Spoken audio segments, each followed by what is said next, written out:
Cyril moved through the strange forest with the silent grace of a ghost, each step calculated and precise. Years of survival on this alien world had honed his movements to perfection, teaching him to blend with his surroundings until he became nearly invisible among the crimson foliage. The red leaves rustled faintly beneath his careful footfalls, yet the sound was indistinguishable from the natural whispers of the forest. His weathered face remained expressionless, carved from stone by years of solitude and vigilance, as he approached one of his carefully constructed traps. The morning light filtered through the canopy of blood-red leaves, casting everything in a surreal crimson glow that still felt foreign to him, even after 3 long years on this planet. The air carried the familiar metallic scent that permeated everything on this world, along with the subtle aromas of alien vegetation and the distinctive musk of the local fauna. Cyril breathed it in without conscious thought, his senses constantly cataloging his surroundings for any sign of danger. His trap had worked perfectly. A 6-legged creature, resembling an unsettling hybrid between a deer and a lizard, lay dead, impaled by the spring-loaded spear mechanism he had set the previous day. Its iridescent scales caught the filtered sunlight, shimmering with colors that had no names in human language. The creature's eyes, glazed over in death, reflected the red canopy above like twin pools of blood. Cyril allowed himself the briefest moment of satisfaction, not at the kill itself, but at the continued effectiveness of his survival skills. Kneeling beside the carcass with practiced efficiency, Cyril retrieved his hunting knife from its sheath at his belt. The blade appeared in his hand with fluid speed, evidence of countless repetitions of this same ritual. Without hesitation or sentimentality, he began field dressing the animal. His movements were precise and economical, taking only what he needed, portions of meat that would provide the most nutrition with the least risk of alien pathogens. The tougher scales that could be fashioned into lightweight armor, sinews that would make strong cord for his traps and tools. Nothing was wasted, nothing unnecessary was taken. The forest had taught him harsh lessons about efficiency. For Cyril, this wasn't a victory to celebrate or an accomplishment to take pride in. It was merely survival, another day of maintaining his solitary existence in a world that seemed designed to eliminate humans through countless methods, both subtle and overt. 3 long years had passed since the colony ship had broken apart in the atmosphere. 3 years since he had watched in helpless horror as burning fragments of humanity's hopes scattered across the alien sky like dying stars. 3 years of absolute solitude, of constant vigilance, of adapting to environmental challenges that claim the lives of those less determined or less fortunate. The memories of that day still haunted his dreams, the screams over the communication system as compartments decompressed, the sickening lurch as the ship began its uncontrolled descent, the desperate scramble for escape pods. Cyril had launched alone, his pods separating cleanly, but the violent entry into the atmosphere had knocked him unconscious. When he awoke, his pod had crash-landed in the Crimson Forest, its systems damaged beyond repair. He had survived with nothing but the emergency supplies in the bomb and whatever skills he could remember from his military training on Earth. Those first weeks had been a desperate struggle for basic survival. Through painful trial and error, he had learned which local flora was poisonous to humans, which predators hunted at night, which weather patterns preceded the caustic rainstorms that could burn unprotected skin. The learning curve had been steep and unforgiving. Several times he had come close to death, from infection, from injuries, from consuming the wrong plants. But something inside him, some stubborn kernel of human resilience, had refused to surrender. Cyril wrapped his bounty in a piece of cured leather and secured it to his back before moving on to check his main trap. This one was more elaborate, a sophisticated system of counterweights and triggers that would hoist anything heavy enough up into the air, ensnared in a net woven from the tough vines that grew near the acidic pools in the eastern valley. He had designed it primarily for the winged predators that sometimes hunted in these lowland lands. Their meat was stringy and gamey, but provided nutrients he couldn't find elsewhere, and their talons made excellent arrowheads and tools when properly treated. As Cyril approached the clearing where he had set the trap, he heard something unusual: sobbing. The sound was unmistakably similar to human crying, though with subtle tonal differences that marked it as something alien. He froze instantly, all his senses sharpening with sudden alertness. The colony ship had carried over 200 people, but in 3 years he hadn't encountered a single human survivor. The sobbing continued, punctuated by what sounded like frightened gasps and a strange melodic keening that no human throat could produce. Caution warred with curiosity in his mind. Curiosity and something else he had almost forgotten. Concern for another living being. The emotion felt rusty, almost painful as it resurfaced after years of focusing exclusively on his own survival. Cyril moved forward with extreme caution, each step carefully placed to avoid announcing his presence. The undergrowth provided ample cover as he crept toward the source of the sounds, his hand instinctively resting on the knife at his belt. Through the screen of red foliage, he could now see that his trap had been triggered, but it hadn't caught one of the winged predators he had expected. Instead, suspended 3 meters above the ground in the vine net, a small, struggling figure twisted and turned, trying vainly to free itself from the entanglement. A child, an alien child. Her skin was pale blue, almost luminescent in the dappled light filtering through the canopy. White hair so pale it seemed to capture and reflect the crimson light around them, framed a face that was surprisingly human-like in its features, yet undeniably alien. She had 2 arms, 2 legs, a head proportioned much like a human child's, but the blue skin and slightly elongated limbs marked her unmistakably as one of the native inhabitants of this world, the people Cyril had been meticulously careful to avoid since witnessing their brutal hunting rituals during his first year of isolation. The girl spotted him through the foliage and went instantly silent mid-sob, her strange violet eyes widening with unmistakable fear. They were extraordinary eyes, not just in their unusual coloration, but in their expressiveness, so similar to human eyes that Cyril felt an immediate and unexpected connection. She couldn't have been older than 6 or 7 by human standards, judging by her size and proportions. Tears streaked her blue cheeks, leaving faint trails that seemed to shimmer in the dappled light. Cyril stood motionless, considering his options with the careful deliberation that had kept him alive for 3 years in this hostile environment. The wise choice, the survivor's choice, would be to leave her. Getting involved with the indigenous people could only lead to trouble. They were territorial and fierce, with technological development roughly equivalent to Earth's Bronze Age, but physical strength that far exceeded human capabilities. He had watched them from hiding as they hunted creatures 3 times their size, bringing them down with coordinated attacks that demonstrated both intelligence and ruthless efficiency. As Cyril watched, the girl began to tremble visibly, whether from fear of him or from the physical strain of being suspended in the net, he couldn't determine. Her violet eyes never left his face, and in them he could read emotions that transcended the barrier between their species. Fear, yes, but also a desperate, pleading hope. The universal language of a child in distress. Something shifted inside Cyril's chest, a painful loosening of the emotional armor he had constructed around himself over 3 years of isolation. The strategic decision remained clear. He should walk away, preserve his isolation, avoid potential conflict with the indigenous population. But another part of him, a part he had thought long dormant, rebelled against this cold calculation. With a resigned sigh that seemed to carry the weight of his internal conflict, Cyril stepped fully into the clearing, revealing himself completely to the trapped child. He moved slowly, making his movements deliberate and non-threatening as he drew his knife from its sheath.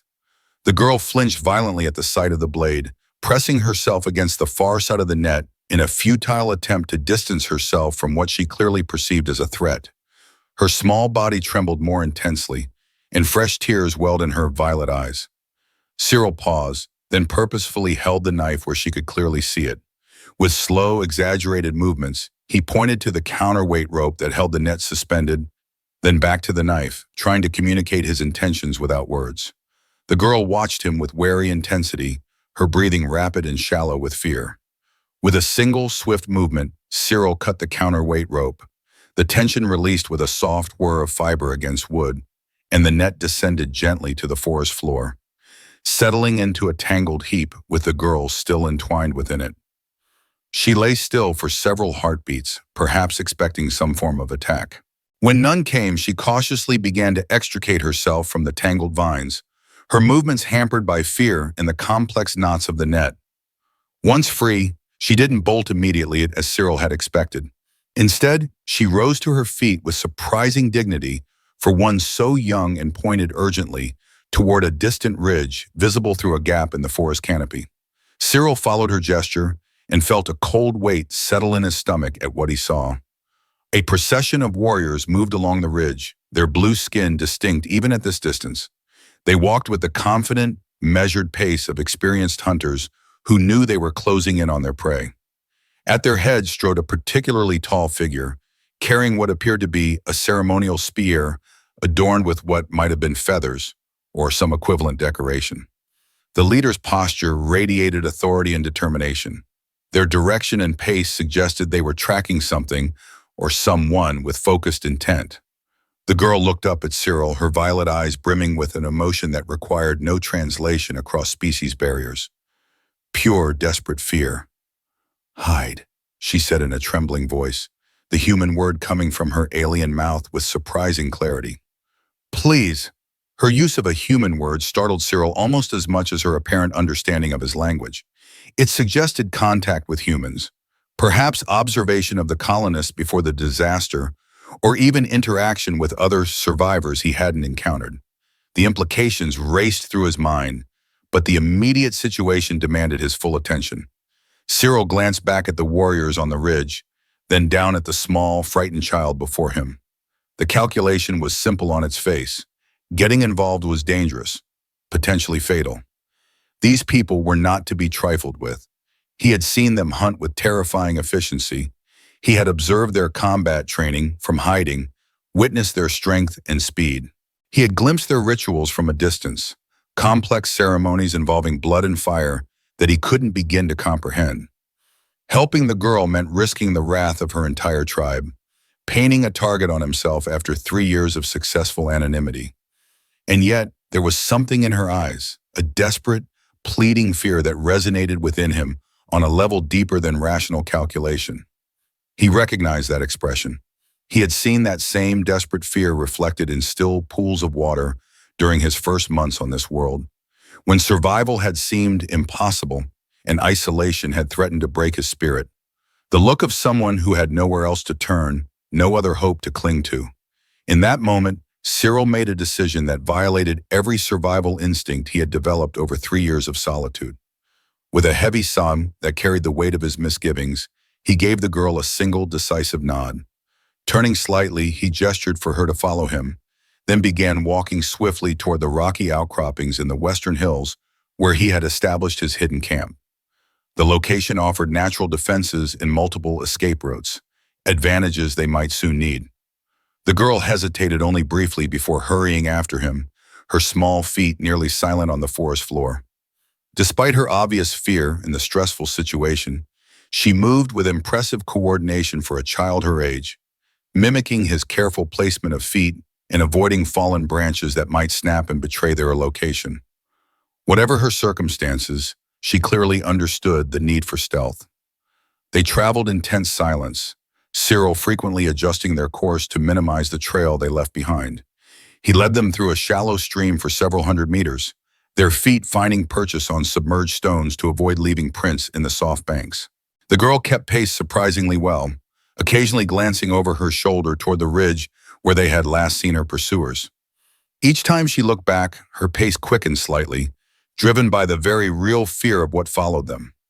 As the afternoon shadows lengthened into early evening, they reached the foothills that marked the beginning of the Western Highlands. Here, the terrain grew increasingly rocky, offering fewer opportunities to leave tracks, but demanding more careful navigation. Cyril noted with approval that the girl adapted quickly to the changing landscape, instinctively seeking the harder surfaces that wouldn't retain footprints. Whatever her age, she had clearly absorbed important survival skills. The sun was setting when they finally reached Cyril's camp, a small, deep cave set into the side of a steep cliff, its entrance concealed by a carefully arranged curtain of hanging vines supplemented with branches woven to match the surrounding vegetation. From even a short distance away, the cave entrance was virtually invisible against the rocky backdrop. Cyril parted the camouflage and gestured for the girl to enter before him. She hesitated momentarily, understandably wary of entering an enclosed space with a stranger, but the distant sound of a hunting horn from somewhere behind them decided the matter.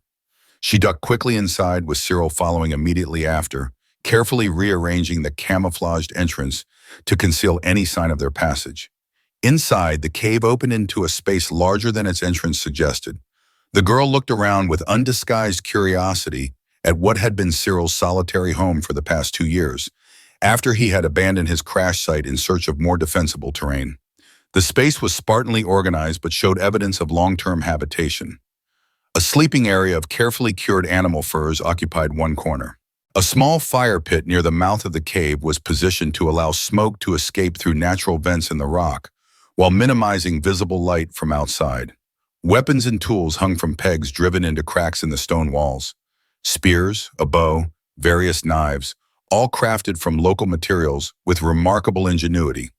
Stores of dried meat, gathered plants, and containers of water were neatly arranged along one wall. Everything had its place. Everything served a purpose. The girl took in these details with quick, assessing glances, her initial fear giving way somewhat to what appeared to be genuine curiosity about his living arrangements. Cyril gestured for her to sit on a flat stone near the fire pit, then set about building a small, controlled fire. The nights on this world were dangerously cold, far colder than the temperate days, and hypothermia was a real risk without adequate heat. As flames caught and began to illuminate the cave with warm, flickering light, Cyril had his first clear view of his unexpected guest. The girl's blue skin showed signs of minor scratches and bruises, evidence of a difficult journey even before she had encountered his trap. Her clothing was simple but functional, a tunic-like garment made from what appeared to be woven plant fibers, belted at the waist, with leggings of the same material. A small leather bag hung at her side, secured with a drawstring. Most striking was her completely white hair, which contrasted dramatically with her blue skin and violet eyes. Despite her alien appearance, her expressions and body language were remarkably human-like, allowing Cyril to read her emotional state with surprising accuracy. Cyril prepared a simple meal from his stored provisions, offering a portion to the girl on a flat piece of bark that served as a plate. She accepted it with a solemn nod of thanks, but ate cautiously, examining each item before consuming it in small, careful bites. Her eyes never left him for long, tracking his every movement with the wariness of prey in the presence of a potential predator. Yet beneath that wariness, Cyril sensed curiosity and perhaps a tentative hope that she had found sanctuary. After they had eaten in silence, Cyril laid out an old but clean animal hide for her to sleep on, positioning it near the fire for warmth, but not so close as to risk sparks or excessive heat. The girl looked exhausted, the adrenaline of fear clearly giving way to the bone-deep weariness that follows sustained terror. She curled up beneath the hide, drawing it around her small shoulders like armor. Within minutes, her breathing had deepened into the rhythm of sleep, though occasional twitches and soft sounds suggested her rest was troubled by dreams or memories. Cyril remained awake, positioned near the camouflaged entrance where he could monitor any approach. Sleep wouldn't come easily tonight, not with the complication of an alien child and pursuing warriors added to his normally solitary existence. His mind raced with questions about the girl, her pursuers, and what trouble he might have invited by helping her. Eventually, his gaze fell on the small leather bag the girl carried. It lay beside her, sleeping form, within easy reach should she wake suddenly. The survivor in him urged caution and investigation. Who was she? Why was she being pursued by her own people? What might she be carrying that could provide answers, or, more importantly, warn of dangers? After a moment's ethical debate, Cyril moved silently across the cave floor and carefully lifted the bag without disturbing the sleeping child. The weight was minimal, suggesting few contents. Opening it cautiously, he found only 2 items, but both sent a chill of apprehension through him. The first was a ritual dagger made of obsidian, its blade still sticky with fresh blood that appeared dark purple in the firelight. The craftsmanship was exquisite, the blade napped to deadly sharpness, the handle inlaid with what looked like bone or ivory carved with intricate designs that might have been writing or symbolic decoration.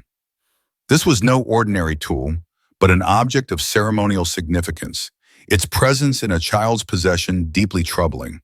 The second item was a piece of leather cured and stretched thin enough to serve as a writing surface. A crude but effective map had been drawn on it with what might have been charcoal or some equivalent material.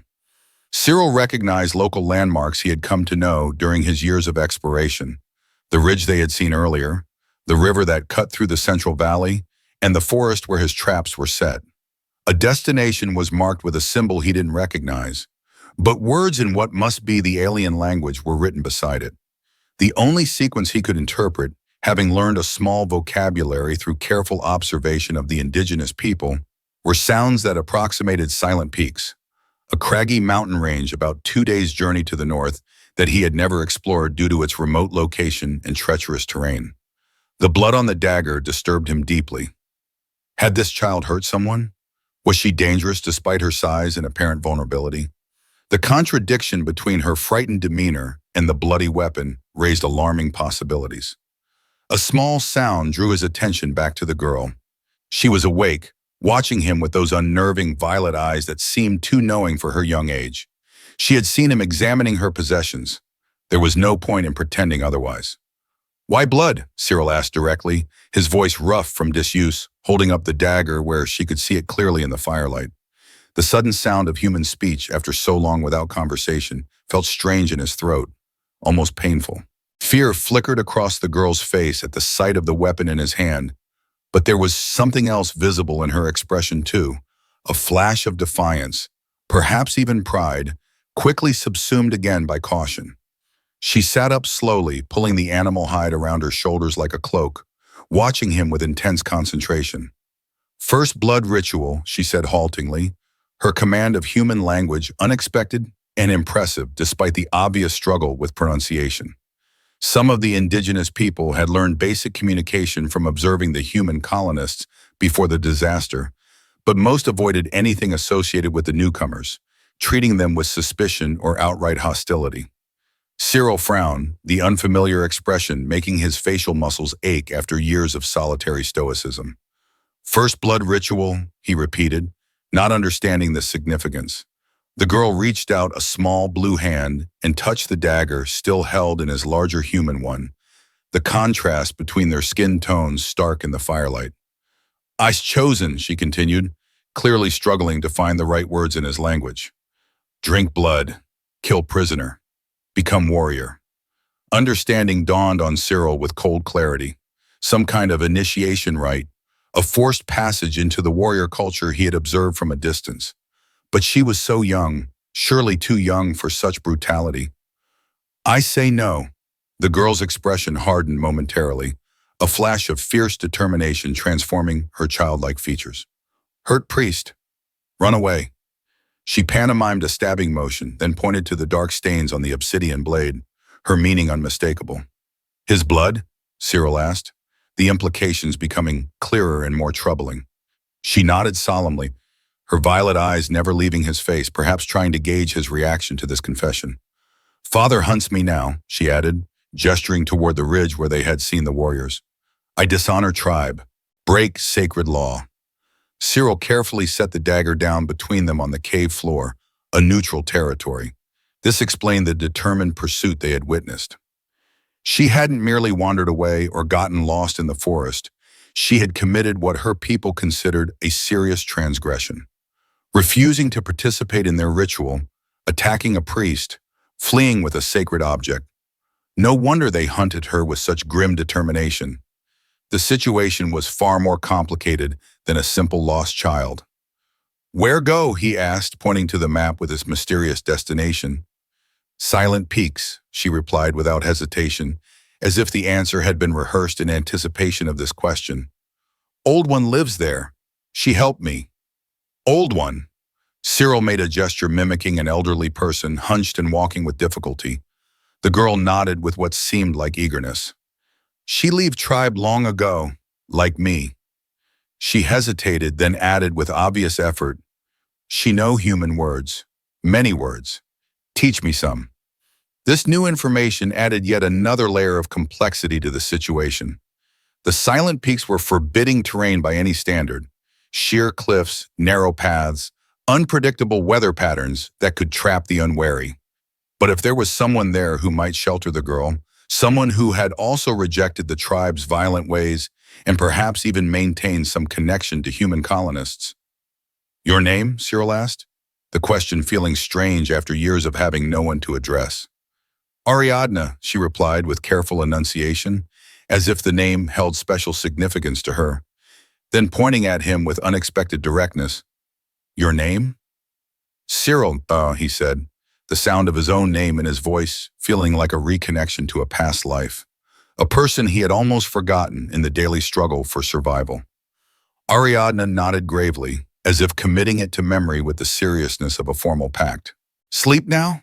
she said with surprising authority for one so young, lying back down and pulling the hide around her. "Tomorrow, go Silent Peaks." Cyril watched as she closed her eyes again, her small form curling into a tight protective ball beneath the animal hide.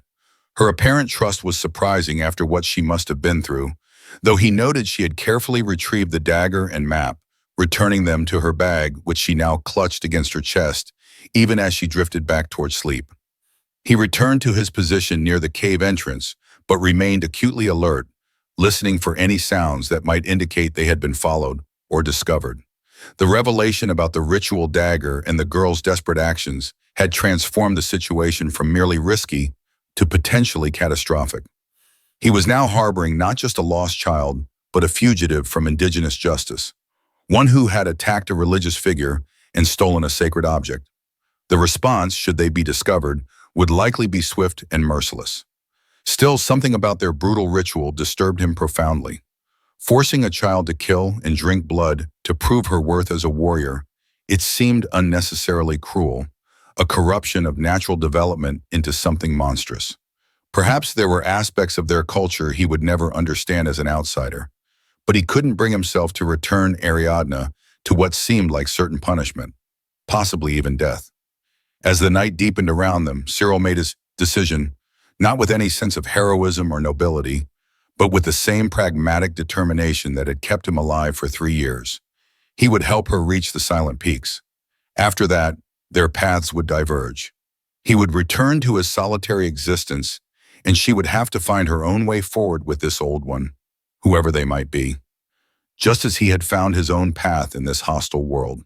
The first pale light of dawn found them already moving, their few preparations completed in near silence. Cyril had woken Ariadna before sunrise, allowing them to begin their journey while the forest was still shrouded in pre-dawn mist that would help conceal their movements. He had repacked his most essential supplies into a small, easily carried bundle: dried meat, water in a container made from a hollowed gourd, fire-starting materials, and basic medical supplies. To these he added his bow and a quiver of arrows, a spear that could double as a walking staff, and his most reliable hunting knife. Anything else they might need would have to be found or made along the way. They traveled quickly but with extreme caution, Cyril constantly checking for signs that they were being followed or tracked. The terrain worked in their favor initially, rocky ground that held few tracks, but they would eventually need to cross softer earth where their passage would be more visible to experienced trackers. Cyril led them on a circuitous route, doubling back occasionally, using streams to mask their trail, always conscious of leaving as little evidence of their direction as possible. By mid-morning, they had reached the river, a wide, swift-flowing barrier that cut through the central valley of this region. Cyril had planned to follow it upstream, using the water to help mask their trail. He paused at the bank, crouching to refill his water container, while Ariadna waited tensely beside him, her violet eyes scanning their surroundings with the alertness of prey that knows it's being hunted. That's when he saw them, 2 blue-skinned warriors on the opposite bank, examining the ground with focused intensity.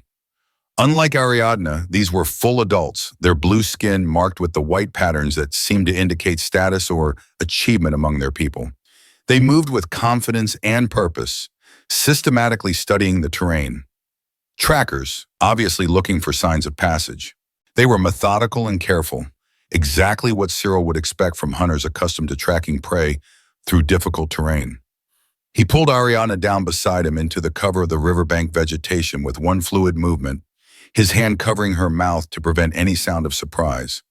They watched in tense silence as the trackers moved along the far bank, their eyes never leaving the ground, occasionally kneeling to examine something more closely. Their focus and skill were evident even from this distance. Father's best hunters, Ariadna whispered once Cyril had removed his hand from her mouth, her voice barely audible above the gurgling of the river. They find anything, follow any trail, never stop. Cyril nodded grimly, understanding the implications. These weren't random searchers or a general patrol. They were skilled trackers, specifically chosen for their abilities. And they were heading toward the area where his traps were set, where they had first encountered each other. Once there, they would find signs of his long-term presence, and the hunt would focus on him as well as Ariadna.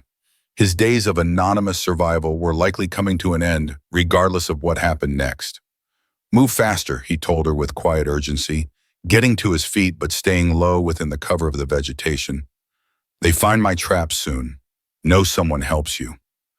They continued upstream, no longer able to enjoy the luxury of careful, trackless movement. Speed had become essential. Cyril set a pace that would have been challenging for an adult human, but Ariadna kept up without complaint, her alien physiology perhaps better adapted to sustained exertion. Only the occasional quick breath or the tightening of her expression revealed the effort it cost her to maintain the rapid pace. By midday, they had left the river behind and begun the ascent into the foothills that led toward the silent peaks, visible now as distant, jagged silhouettes against the horizon. The terrain became increasingly rocky and vertical, offering fewer opportunities to leave tracks, but making the going considerably tougher. They paused in the shadow of a large boulder, taking shelter from the harsh midday sun that beat down with unforgiving intensity. Cyril offered Ariadna water and some dried meat from his provisions. As they ate in silence, he studied her with greater attention than he had allowed himself previously.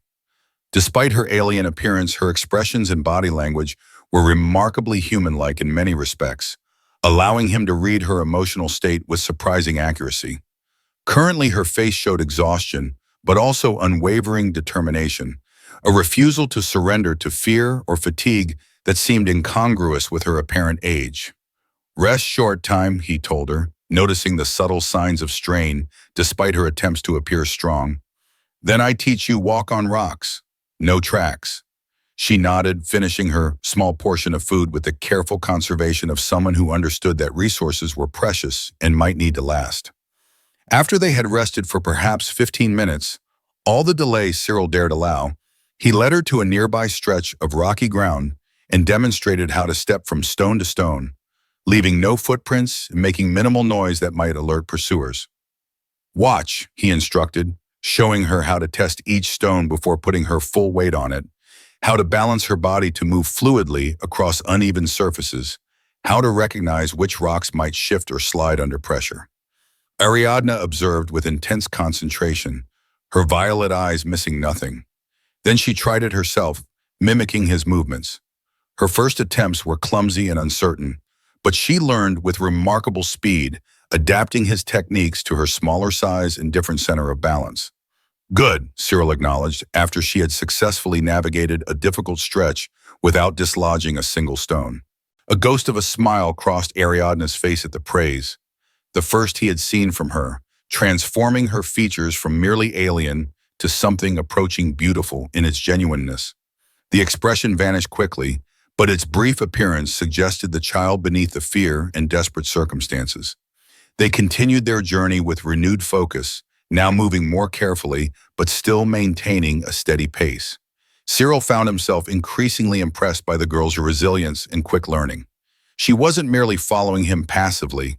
She was actively adapting to their situation, picking up survival skills with an intuition that transcended her years and the barriers between their species. As the afternoon waned toward evening, they reached a narrow mountain path that wound upward between steep cliffs. It was a natural bottleneck in the terrain, easier to traverse than the surrounding slopes, but also easier to be trapped within. Cyril hesitated before committing them to this route, scanning the path ahead and the cliffs above for any sign of danger or ambush. His instincts, honed by years of survival, prickled with warning. His caution was justified.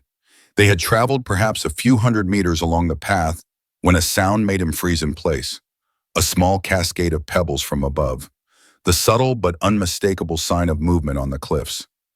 Cyril pulled Ariadna against the cliff wall, pressing both of them into what meager shadow it provided, his body instinctively shielding her smaller form.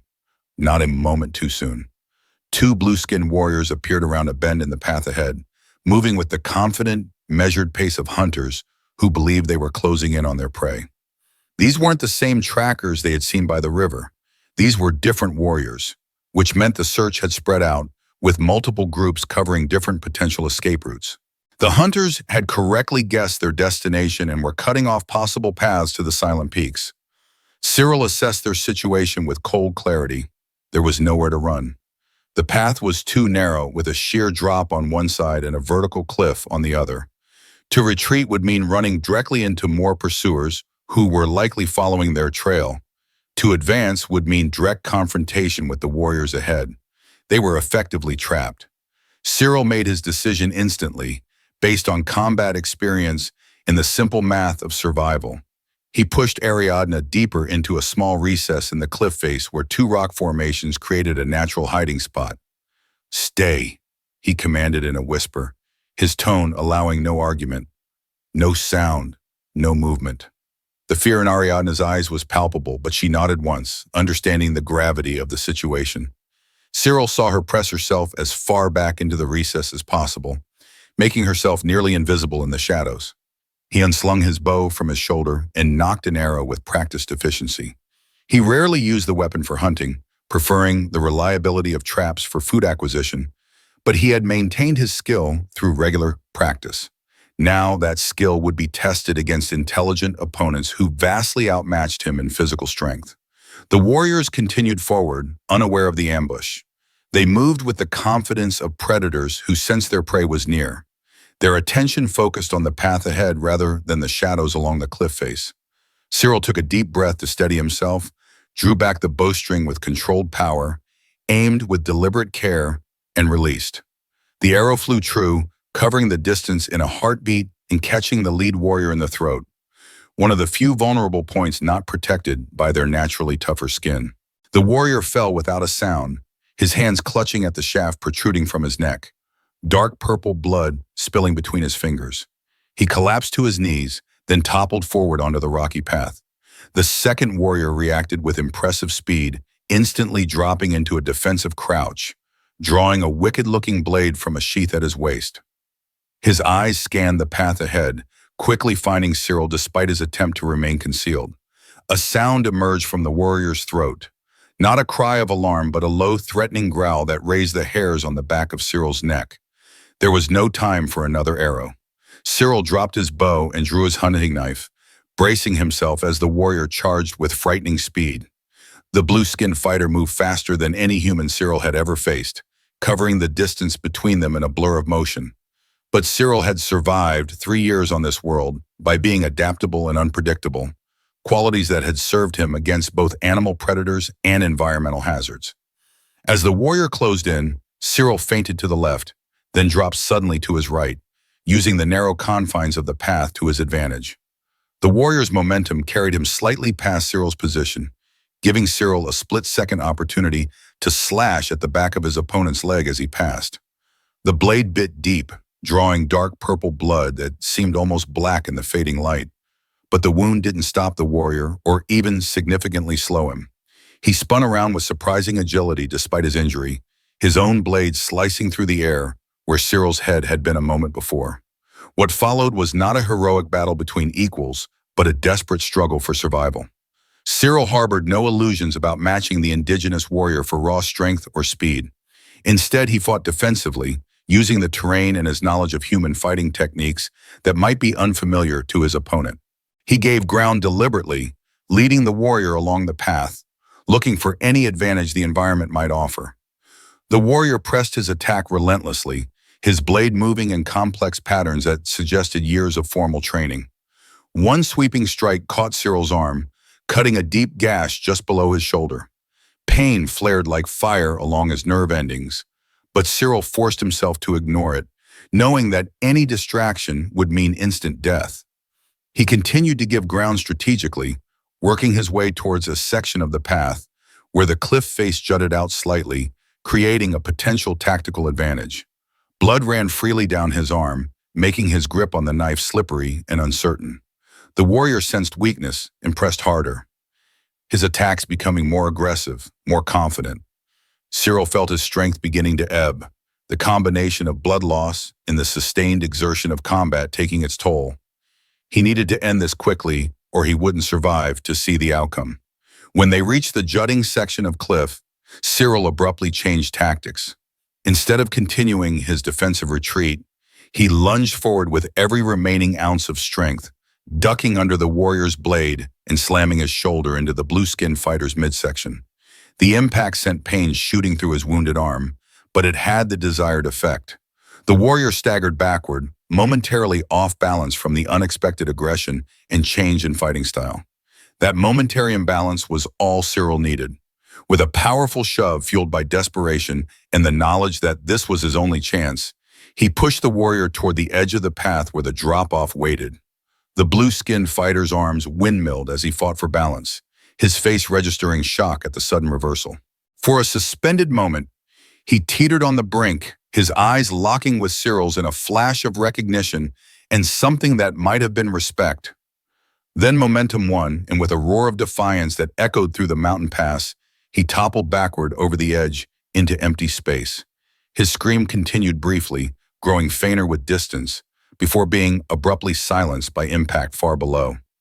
Cyril stood motionless, his breathing ragged, feeling the warm flow of blood down his arm and the burning pain of the wound.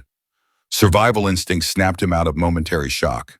He quickly retrieved his bow and the arrow he'd used, eliminating evidence of his specific weapons. Then he returned to where Ariadna remained hidden in the recess of the cliff face. She emerged cautiously, her violet eyes wide with a complex mixture of fear, awe, and something that might have been guilt. She looked at the fallen warrior on the path, then at Cyril's bleeding arm, making the connection between his injury and her safety. "You killed them," she said, her voice steady despite the gravity of her words. It wasn't a question or an accusation, merely a statement of fact, an acknowledgement of what he had done on her behalf. Cyril nodded grimly, applying pressure to his wounded arm to slow the bleeding. "Had to," he replied simply. "No choice. Come now. Others will find them soon. Must move quickly." They continued along the path with renewed urgency, moving as fast as caution and Cyril's injury would allow. He bound his wounded arm with a strip of cloth torn from his shirt, creating a makeshift pressure bandage. But blood continued to seep through the improvised dressing. The pain was manageable for now through sheer force of will, but he knew infection was a serious risk. On this world, even small wounds could become deadly if not properly treated, as he had learned through painful experience during his first year. By nightfall, they had reached a small plateau where the path widened enough to provide a defensible position for a brief rest. There was no question of risking a fire. The light would be visible for miles in the mountain darkness and would serve as a beacon to their pursuers. Instead, they huddled together for warmth, sharing Cyril's blanket, their breath visible as small clouds in the rapidly cooling air. "Arm bad?" Ariadna asked, eyeing the blood-soaked bandage with obvious concern. Her voice held a note of responsibility, a child's understanding that his injury had been incurred for her protection. "Had worse," Cyril replied with forced nonchalance, though the truth was the wound concerned him greatly. The indigenous warriors sometimes treated their blades with substances that promoted bleeding or caused inflammation. Whether this was deliberate biological warfare or simply an unintended byproduct of their crafting methods, he didn't know, but he had observed the effects from a distance. Wounds that should have been survivable turning septic with alarming speed, leading to the lingering deaths of injured animals the warriors tracked after combat. Ariadna studied his face with unexpected perceptiveness, clearly not convinced by his stoic response. Without further comment, she slipped away from the shared blanket, disappearing into the darkness of the plateau.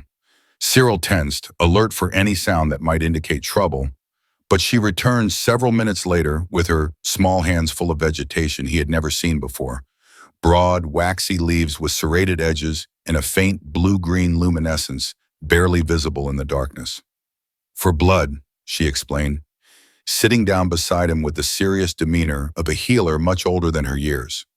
She selected one of the largest leaves and, to Cyril's surprise, put it in her mouth, chewing it methodically into a pulp. When she had reduced it to a greenish paste, she carefully removed his blood-soaked bandage and applied the masticated plant matter directly to his wound. Cyril winced at the initial contact, a sharp sting spreading across the injured tissue. But almost immediately afterward, a cooling sensation began to replace the pain, spreading outward from the site of application. The bleeding, which had continued steadily since the fight, noticeably slowed within moments of the treatment. "What plant?" he asked, genuine curiosity momentarily overriding his concern about their pursuers and the dangers that still lay ahead. "Bloodstop," Ariadna replied matter-of-factly, methodically chewing a second leaf to create more of the medicinal paste. "Hunters use when spear cuts wrong, when hunt goes bad. Very strong medicine. Stop blood, fight sickness in wounds." She applied the second poultice to his injury with surprising dexterity for hands so small, then bound the healing paste in place with a fresh strip of cloth torn from her own tunic, sacrificing a piece of her limited clothing for his benefit. "Thank you," Cyril said when she had finished, the words feeling rusty and inadequate after years without the need for gratitude or connection to another being. Ariadna looked up at him, her violet eyes catching what little starlight filtered through the high mountain clouds. The intensity of her gaze made her seem ancient despite her child's body, as if she carried wisdom far beyond her years. "You fight for me," she said with simple directness. "I heal for you." Fair exchange. It was the longest and most complex exchange they had shared, and in it, Cyril sensed the foundation of something beyond mere necessity, a tentative trust forming between them, a recognition of mutual dependence in a hostile world. He nodded once, acknowledging her words and the implicit pact they contained, then gestured for her to return to the shelter of the blanket. The temperature was dropping rapidly, and they would need all their strength for what lay ahead. As Ariadna drifted towards sleep, curled against him for warmth, Cyril remained vigilant, alert to any sounds that might indicate pursuit. His mind turned to the warriors he had killed. By now, their bodies would have been discovered. The hunt would intensify, driven not just by the need to recover Ariadna, but by the desire for vengeance against the human who had killed their tribesmen. And leading the hunters would be the tall warrior they had seen on the ridge, Ariadna's father, if her account was accurate. The thought unsettled him deeply. In his 3 years on this world, Cyril had learned to hunt, to trap, to survive against the elements and predators. But he had never directly opposed the indigenous people, never made himself their enemy until today. He had shifted from being a solitary survivor, existing on the fringes of their awareness, to becoming an active threat, someone they would hunt with the full force of their considerable skills and knowledge of the terrain. He glanced down at Ariadna's sleeping form, her features relaxed in slumber despite the precariousness of their situation. What was it about this child that had compelled him to risk everything? Perhaps it was simply that she represented the first real human connection, despite her alien nature, that he had experienced in years of isolation. Or perhaps it was the recognition of her refusal to become what others demanded she be, a mirror of his own decision to forge an independent path on this unforgiving world rather than surrender to despair after the colony ship disaster. Whatever the complex mixture of motivations, he was committed now beyond any possibility of turning back. They would reach the silent peaks, find this old one who might help Ariadna, and then, Cyril didn't allow himself to think beyond that immediate goal. In a world this dangerous, planning too far ahead was a luxury he couldn't afford. Survival meant focusing on the next step, the next challenge, the next day. Tomorrow would bring new dangers. He would face them as they came, one by one. The scene shifted to a different location on the mountain path, where the first light of dawn illuminated a grim tableau. A tall figure stood over the body of the warrior Cyril had killed with his arrow. In the pale morning light, his blue skin appeared almost black in the shadows, but the white markings that decorated his arms and face stood out starkly, elaborate patterns that spoke of rank, achievement, and lineage to those who could read their significance. Enoch, war chief of the Crystal Waters tribe and father to Ariadna, knelt beside the fallen warrior with ceremonial dignity. His face, more angular and severe than his daughter's, betrayed little emotion as he examined the fatal wound with clinical detachment. With gentle, almost reverent movements, he closed the dead man's eyes, murmuring words in their native language that might have been a prayer or a promise of vengeance. Then, his expression hardening into something implacable, he examined the arrow wound with greater attention to detail. This was not the work of a predator or a rival tribe. The arrow's craftsmanship was distinctive, human-made, with fletching techniques unique to the off-worlders who had fallen from the sky 3 cycles ago. Enoch rose to his full impressive height, turning to address the small group of elite warriors who accompanied him. They watched him with expressions of controlled anger and respect, waiting for his command. "The off-worlder has her," he stated, his deep voice calm despite the cold fury evident in his violet eyes. "A human protects my daughter and defies our sacred ways. He killed Marek and Vashti, our brothers, our kin." One of the warriors stepped forward, a tracker with particularly intricate white patterns covering his arms, indicating mastery of the hunt. "The signs show they head for the silent peaks," he reported with certainty. "The human knows how to hide his trail, but not perfectly. They traveled through the night, moving quickly." "Why would they go there?" questioned another warrior. "The peaks are forbidden, dangerous, even for us." Enoch's expression darkened further at the confirmation of what he had already suspected. "The exile," he said, the word carrying layers of history and conflict. "My daughter seeks the exile's protection." Murmurs ran through the small group at this revelation. All knew of the exile, the former wise woman who had turned against tradition and been cast out decades ago, yet who still occasionally provided aid to those in the tribe who shared her rebellious views. Her continued existence was an open secret, tolerated only because direct conflict with her might divide the tribe along lines better left undisturbed. "We will not rest," Enoch declared, his voice rising with a conviction. "We will not falter or turn aside. My daughter must complete the ritual of first blood, or she cannot take her rightful place among us. Our ways have kept us strong for countless generations. They cannot be cast aside by the whims of a child or the interference of an off-worlder." He looked up at the jagged mountains looming ahead, their peaks partially obscured by the mist that gathered around their upper reaches. The silent peaks were aptly named, a place where no birds sang, where no life flourished among the strange metallic formations that some believed were not natural to this world. "The human has chosen to interfere in our ways," Enoch continued, his tone shifting from ceremonial to pragmatic. "For that transgression, his blood will feed the sacred earth. But he is clever and dangerous, as these fallen brothers have discovered. We will proceed with caution and purpose." The warriors nodded in solemn agreement, their expressions reflecting their leader's resolve. This was no longer just about retrieving a wayward child who had fled a sacred ritual. It had evolved into something more significant, a defense of their traditions against outside interference, a matter of honor and vengeance for fallen tribesmen. The human had made himself an enemy of the tribe through his actions. His fate was sealed by tribal law and custom. Dawn found Cyril and Ariadna already moving along the mountain path, having broken camp while the stars were still visible in the gradually lightening sky. Cyril's wounded arm felt substantially better than he had expected. Whatever healing properties Ariadna's blood-stop plant possessed, they were remarkably effective. The bleeding had stopped completely overnight, and the angry red inflammation around the cut had receded to a more normal healing process. There was still pain with movement, but it no longer threatened to incapacitate him. They traveled in tense silence for the most part, conserving energy and breath for the difficult climb ahead.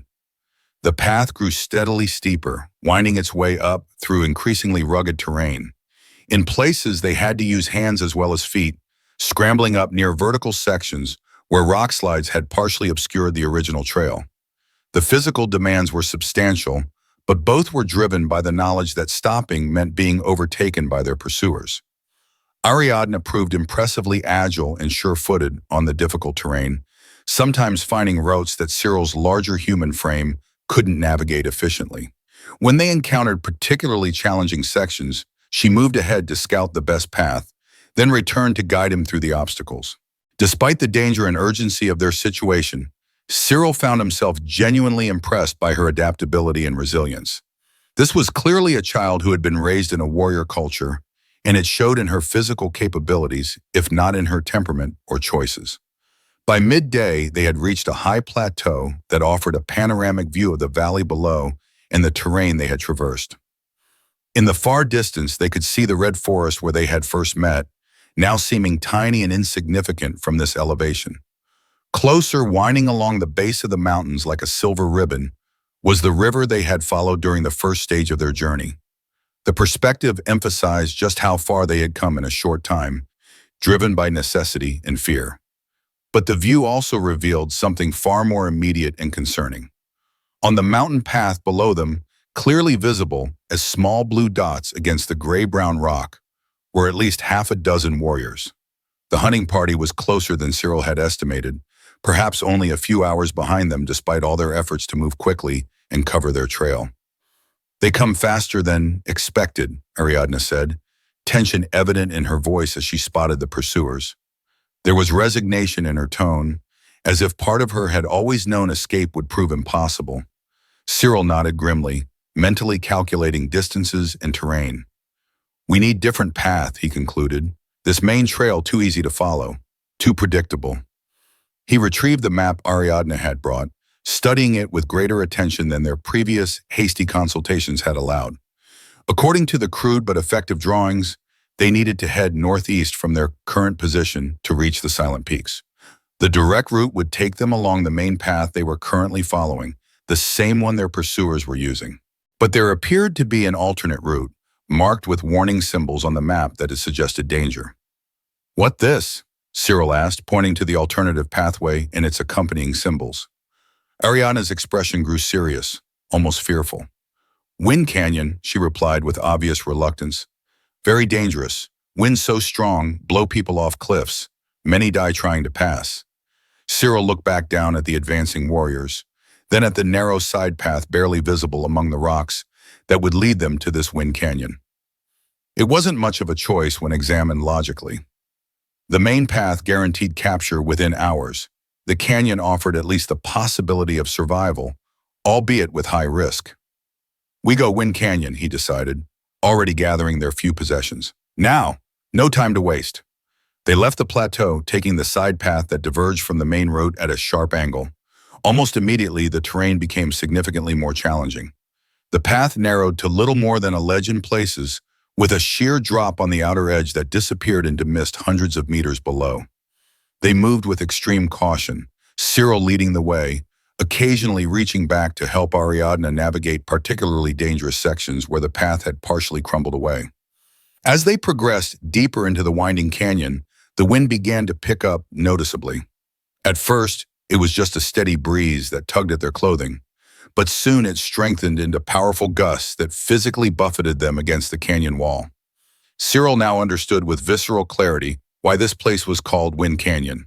The unique geography created a natural wind tunnel, channeling and amplifying the air currents that flowed through the mountains until they reached near cyclonic force at certain points.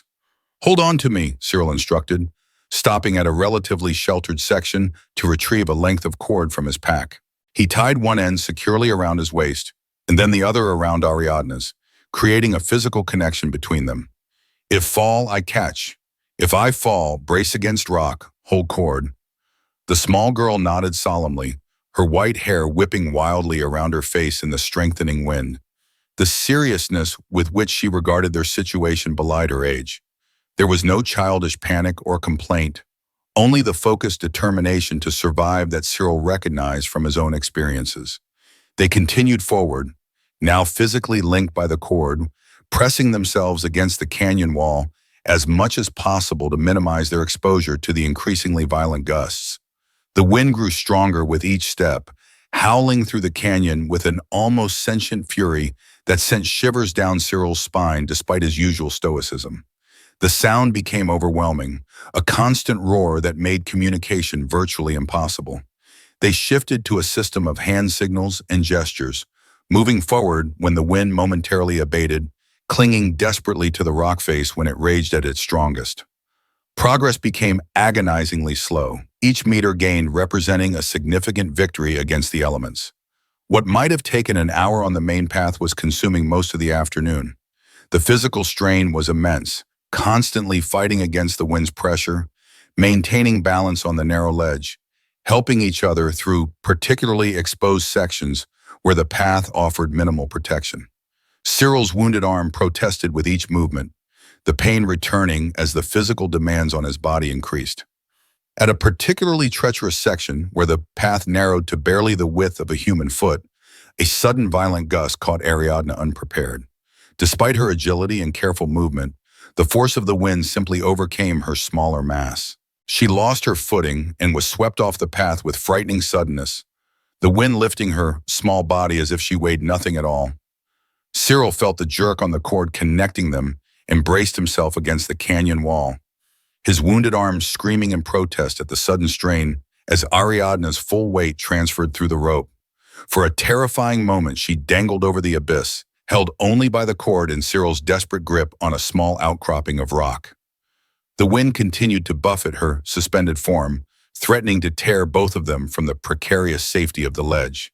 Then, with a strength born of absolute necessity, Cyril pulled her back toward the path, fighting against both gravity and the raging wind. Ariadna wasn't passive in her rescue. She struggled against the elements, her small hands reaching for any purchase they could find, her feet kicking against the smooth stone until she managed to find a tiny foothold. Together, through sheer determination and refusal to surrender to the deadly forces arrayed against them, they managed to get her back onto the narrow ledge. They paused there, both breathing heavily, Ariadna trembling visibly from the near-death experience. Cyril checked the knots in the cord, ensuring they were still secure, then examined the path ahead as best he could through the swirling dust and debris carried by the wind. There was no option but to continue forward. Returning would only lead them back to their pursuers. With a nod to each other that conveyed more than words could have in the howling maelstrom, they pressed on, now moving with even greater caution, staying lower to the ground when possible, using handholds in the rock to maintain stability against the unpredictable gusts. By the time they emerged from the far end of Wind Canyon into a relatively sheltered valley, dusk was falling. They were physically exhausted, their muscles aching from the constant tension and strain of fighting the wind for hours. But they had gained a significant tactical advantage. Their pursuers, following the main path, would either have to attempt Wind Canyon themselves, losing precious time in the process, or take an even longer road around the mountains. Either choice would give Cyril and Ariadna valuable additional hours. They made camp in a small cave just beyond the canyon's exit, finally allowing themselves the luxury of a small, controlled fire. The night air at this elevation was bitterly cold, dropping well below freezing, and they needed warmth more than they needed absolute stealth now. The cave's configuration allowed the smoke to disperse through natural fissures in the rock, minimizing the visible signature of their presence. As they huddled near the flames, sharing a meager meal of dried meat and the last of Cyril's travel rations, Ariadna looked up at him with an expression of curious intensity in her violet eyes. "Why you help me?" she asked directly. "Dangerous for you? No. Benefit. Could live peaceful without me." The question caught Cyril by surprise, though it was one he had asked himself repeatedly since their paths had crossed. It was a fair and logical question, one that deserved an honest answer if he could formulate one that bridged their different languages and experiences. He was silent for a long moment, staring into the fire as he considered his response. Why indeed had he risked his carefully constructed survival for an alien child?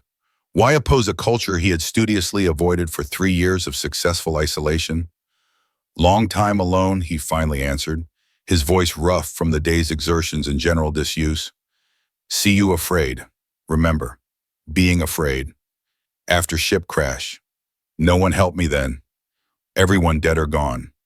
He paused, struggling to articulate complex emotions with his limited vocabulary and rusty social skills.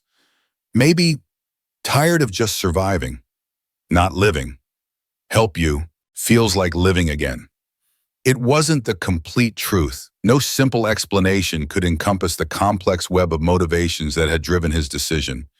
The echo of his own past trauma in her situation, the simple human need for connection after years of isolation, the visceral rejection of what her people had tried to force her to become, all of it too nuanced to express in his limited, shared vocabulary with her. Ariadna seemed to understand something of what remained unspoken. She nodded solemnly, her expression suggesting comprehension beyond her years. Good you help, she said with surprising gentleness. Thank you. Not many would risk for stranger. For, not same kind.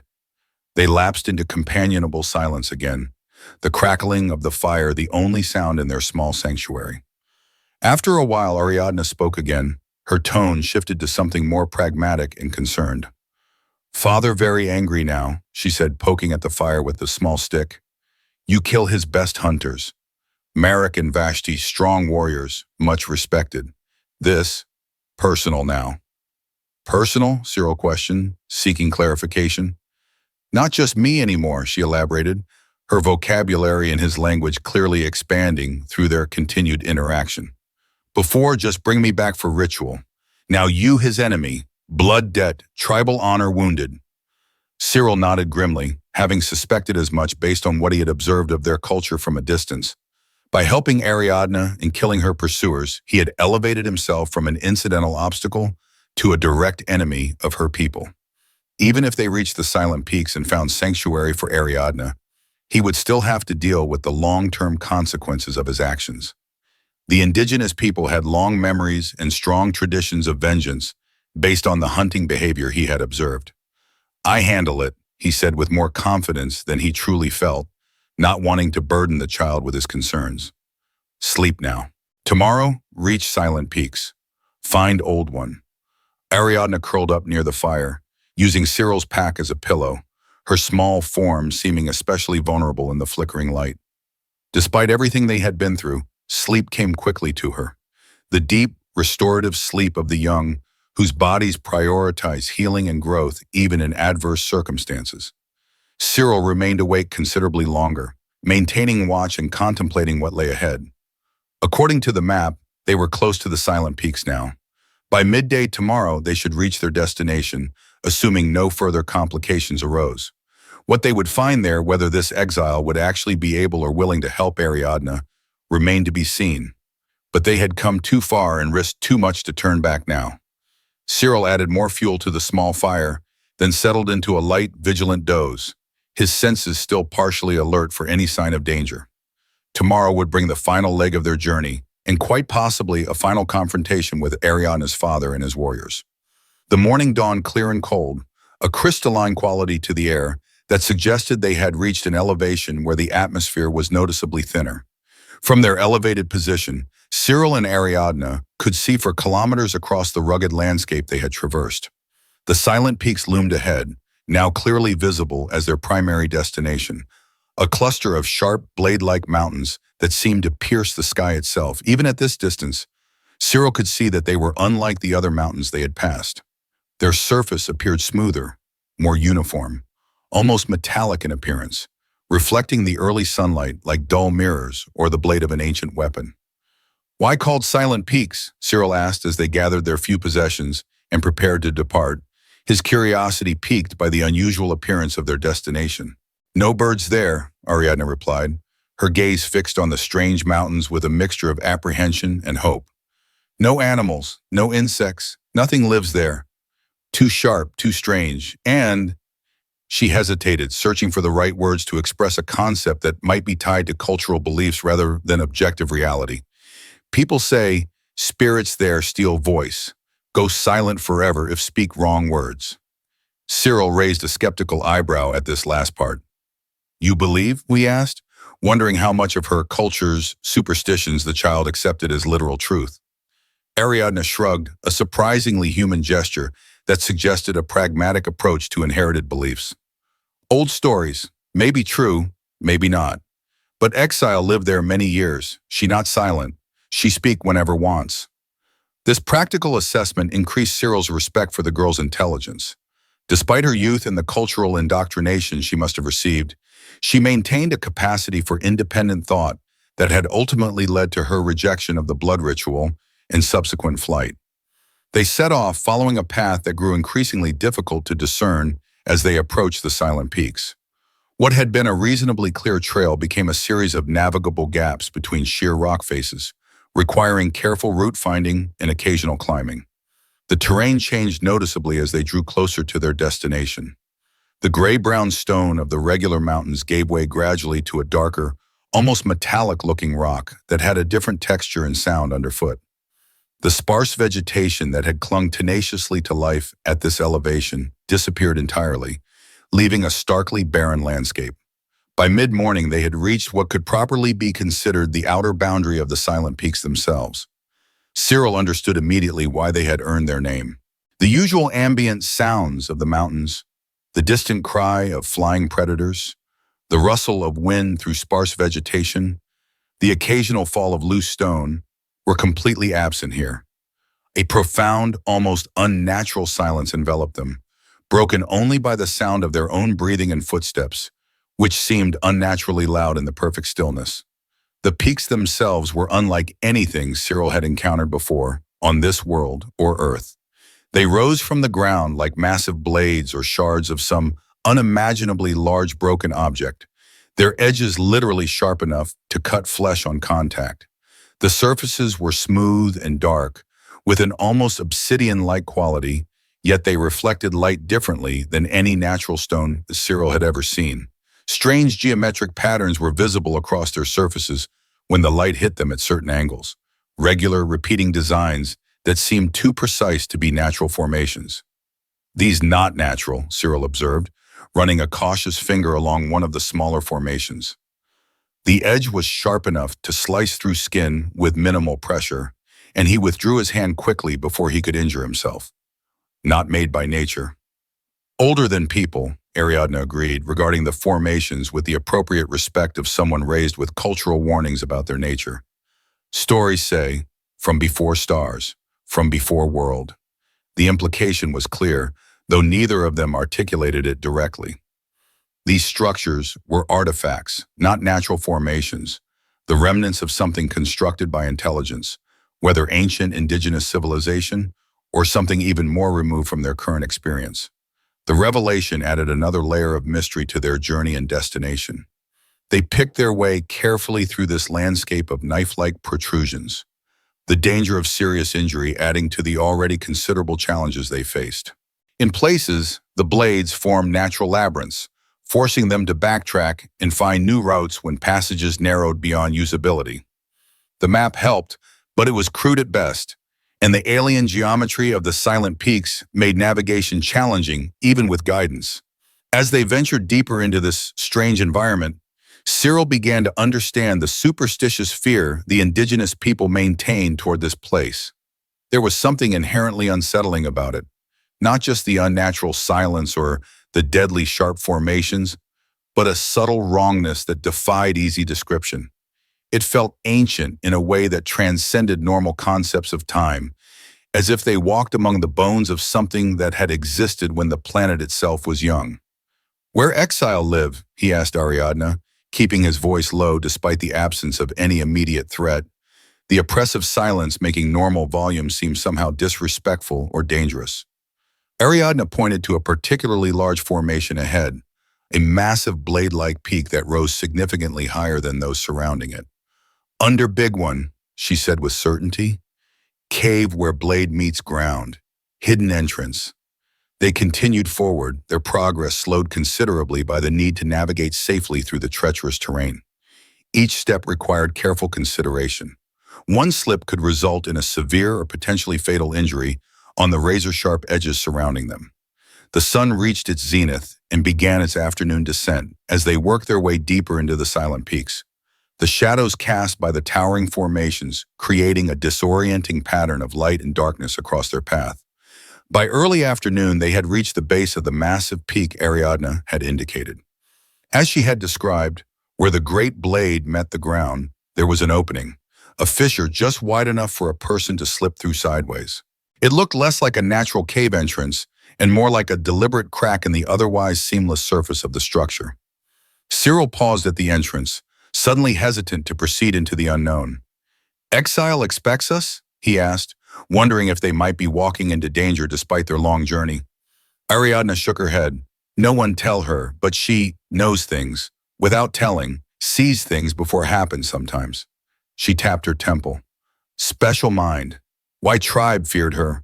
Why they exile her?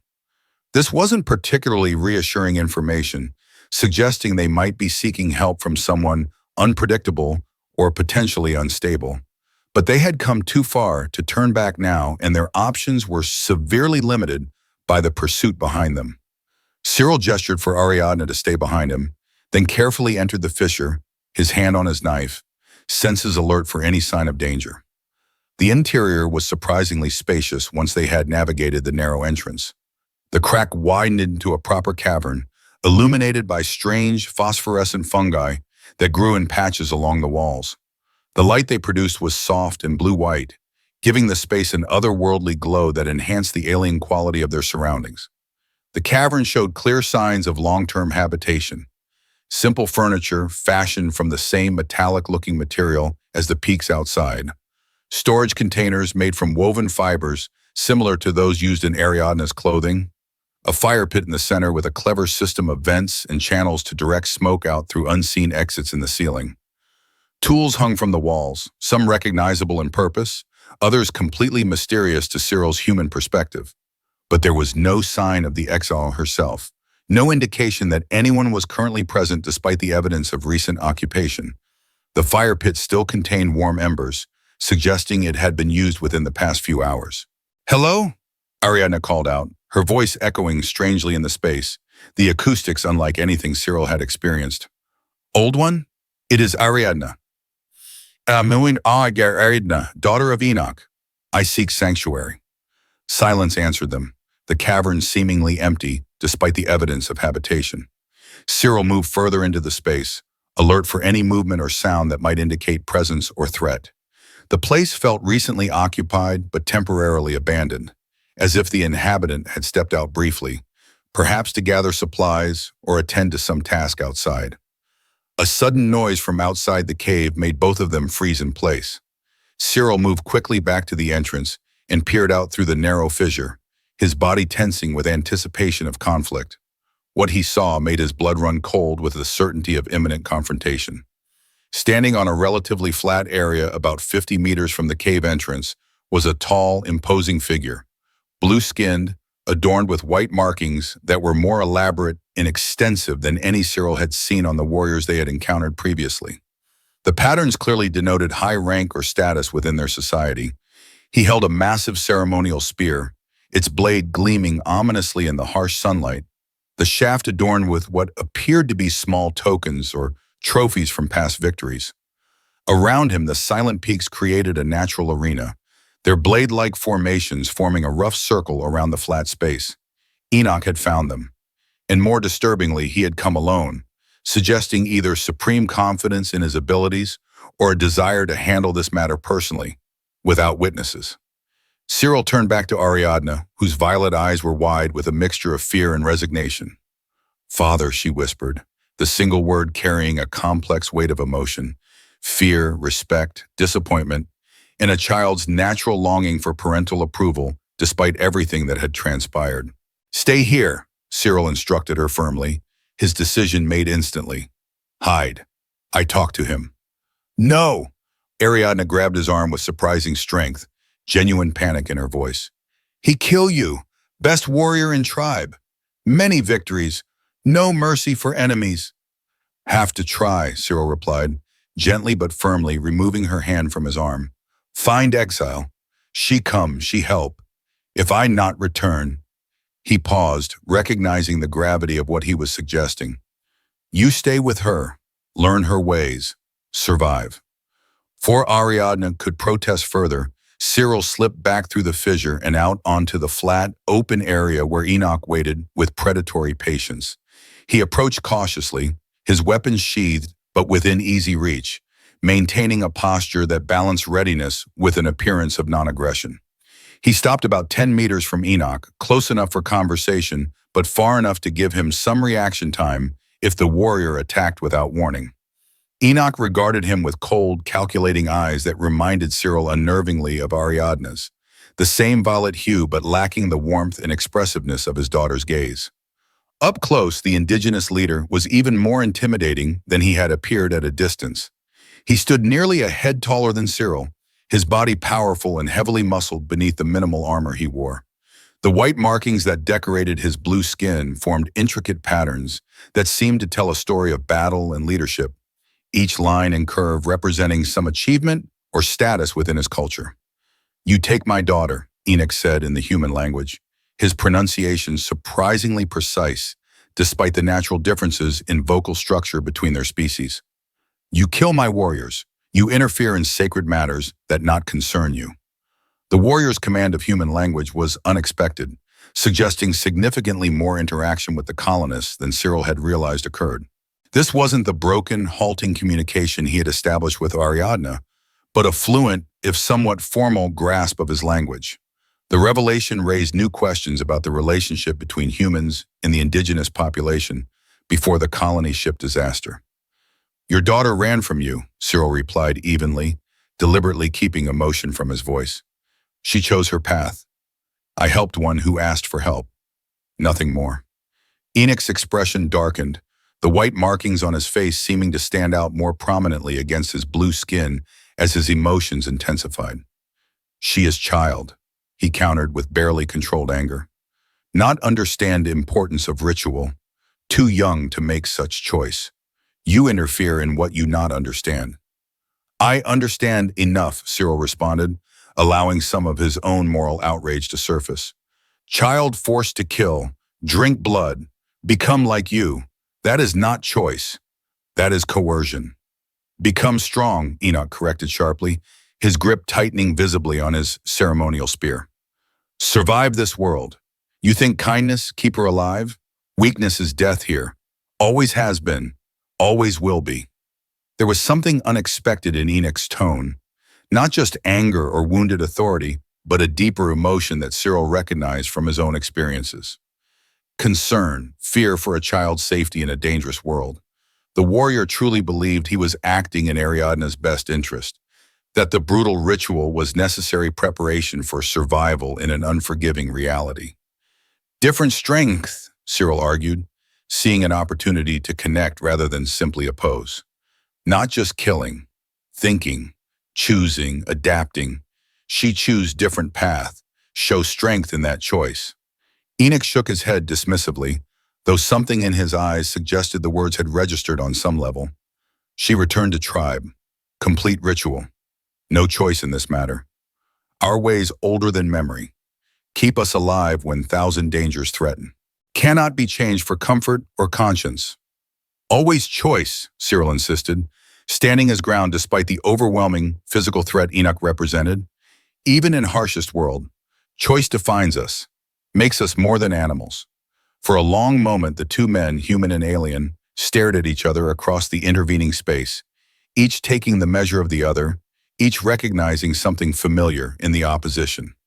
Then, with deliberate slowness that carried unmistakable menace, Enoch lowered his ceremonial spear to a combat position. "You stand between father and daughter," he said, his voice flat and implacable. "This end now." Cyril understood with perfect clarity. There would be no reasoning, no negotiation, no peaceful resolution. Enoch had come for his daughter, and he would not leave without her. The only way to prevent that was to defeat him, an outcome that seemed virtually impossible given the warrior's clear physical advantages and what must be decades of combat experience. Still, Cyril had survived on this hostile world for 3 years by doing what seemed impossible on a regular basis. He drew his hunting knife with his right hand and unsheathed a smaller throwing knife with his left, mentally calculating distances and angles, searching for any potential advantage in the terrain or circumstances. "Your choice," he said to Enoch, his voice steady despite the fear coursing through him. "But I not step aside while child forced to kill against her will." What followed was less a duel between equals and more a brutal lesson in the difference between human and indigenous physical capabilities. Enoch moved with a speed that belied his size, covering the distance between them in what seemed like a single fluid motion. His spear thrust forward with deadly precision, aimed directly at Cyril's chest with enough force to impale him completely. Cyril barely managed to dodge, the spear's blade slicing through the air where he had stood a fraction of a second earlier. He countered with a throw of his smaller knife, aiming for Enoch's shoulder, a non-lethal target, but one that might slow the warrior down and provide some tactical advantage. The knife struck true, embedding itself in the blue flesh where neck met shoulder, But to Cyril's dismay, it barely seemed to register with his opponent. The blade penetrated only minimally, as if striking something much denser than human flesh. Enoch reached up with his free hand and plucked it out with no more reaction than if it had been a minor annoyance, tossing it aside with casual disdain. Cyril backpedaled rapidly, trying to maintain distance and reassess his approach. But Enoch pressed his advantage relentlessly. The spear came at him again and again, each thrust forcing Cyril to give ground. The warrior's technique was flawless, the product of lifelong training and practical combat experience. He was being systematically driven back toward the razor-sharp formations that surrounded the arena-like space, his options diminishing with each retreating step. In desperation, Cyril tried to circle around, attempting to use his smaller size and potentially greater agility to his advantage. He feinted to the left, then darted right, slashing at Enoch's leg as he passed within striking distance. His knife connected, drawing a line of dark purple blood across the blue skin. But the wound seemed to only fuel Enoch's determination. The warrior roared, a sound unlike anything Cyril had heard from a human throat, primal and terrifying, and swung the butt of his spear in a wide arc. It caught Cyril in the ribs with devastating force, lifting him off his feet and sending him sprawling across the rocky ground. Pain exploded through Cyril's torso. One or more ribs were cracked, if not broken outright, sending waves of agony through his chest with each breath. He rolled desperately to avoid the follow-up thrust of Enoch's spear, the blade striking sparks from the metallic ground where it impacted with enough force to have skewered him completely. Cyril scrambled to his feet, his breathing labored and painful, his sides screaming in protest at each movement. He still gripped his hunting knife, but it seemed pathetically inadequate against Enoch's reach, strength, and natural armor. The battle was hopelessly mismatched, and both combatants knew it. This wasn't a contest, but an execution delayed only by Cyril's desperate scrambling. Enoch advanced methodically now, sensing inevitable victory. His violet eyes, so like his daughter's in color, but utterly different in expression, showed no mercy, no hesitation. He had come to reclaim Ariadna and eliminate the human who had interfered in tribal matters. He would accomplish both objectives with the same implacable efficiency he brought to all aspects of his role as war chief. Cyril's back hit something solid, one of the blade-like formations that surrounded the arena. He was trapped, with nowhere left to retreat. Enoch approached, spear raised for the killing blow, his face set in lines of grim finality. "You fight well," the warrior acknowledged, with what appeared to be genuine respect. "For human." Cyril tensed, preparing for one final, desperate move, though he had no illusions about its likely success against an opponent who had consistently outmatched him in every aspect of combat. Before he could act, however, a small figure darted out from the fissure in the central peak, moving with surprising speed across the open ground. "No!" Ariadna cried, her young voice carrying clearly in the unnatural silence of the peaks. She planted herself directly between her father and Cyril, her arms outstretched as if to physically block the killing blow. In her hand, she clutched the obsidian ritual dagger, its black blade catching the sunlight with an ominous gleam. Enoch paused, his spear still raised, but his attention now fixed on his daughter. Surprise flickered across his stern features, followed by something that might have been concern. "Move aside," he commanded in their native language, the words incomprehensible to Cyril, but their meaning clear from context. "This ends now." "Yes," Ariadna replied, also switching to their language as she faced her father. "It ends." To Cyril's horror and incomprehension, she raised the ritual dagger, not toward her father in threat, but toward her own chest. Her small hands gripped the hilt with terrible determination, the blade hovering just above her heart. "I will not become what you want me to be," she said, her voice steady despite the tears that began to stream down her blue cheeks. "I will not kill for your traditions. I will not drink blood to prove my worth. I would rather die free than live as a murderer." The meaning of her words became clear to Cyril through her actions, even though he couldn't understand most of the specific language. She was threatening suicide rather than submission, choosing death over the path her father demanded she walk. The realization sent a cold wave of shock through him, momentarily displacing even the pain of his injuries. Enoch's expression changed dramatically. Shock, confusion, and something else. Something more vulnerable crossing his fierce features.